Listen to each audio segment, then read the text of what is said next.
This tiny, cheeky little terror is my personal take on the perfect little zig hook arrangement.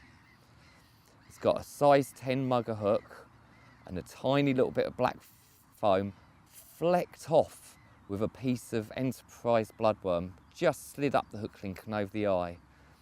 It's a small detail, but essentially that helps keep the hook link in perfect alignment as it comes away from underneath the hook, which is super important when it comes to zigging. It's tiny, it's minimalist, and it looks like it's just trying to crawl out the lake, and the carp love little variants like this.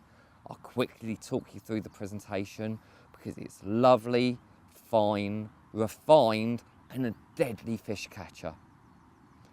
It starts off with a simple length of your chosen monofilament that you're using for your zig hook link. Of course, I'm using Gardner zig link, but also use the 8-pound Hydra flow quite often in open water circumstances.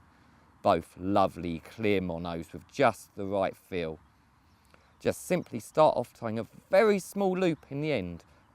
Only be something like 3 mil, but that's critical because of the very small hook bait and the slice that you put in the foam to mount it at the end. After that, it's a simple case of a knotless knot, keeping that tag, that hair, really tight to the back of the mugger. Once you've threaded the hook link through the eye, slide, using a needle, like a sewing needle, slide half of a bloodworm up along the hook link and push it carefully over the eye.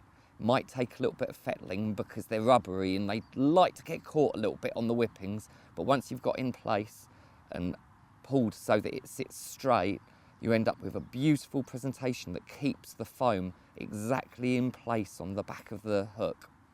I mentioned the slice in the foam. I've always thought that's a critical point because in essence, you're virtually hiding the hook. When you've got a rig right mid-water, dead in front of the fish's face, sometimes I think it's important that we do keep a degree of subtlety, not half a stick of foam, just a little dainty rounded off bit of black with the corners broken off of it by taking a pair of scissors, and you're ready to go.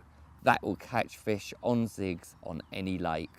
If you need to go bigger for weed and things, you just step up a size on the hook and on the hook link, but essentially nothing else needs to change.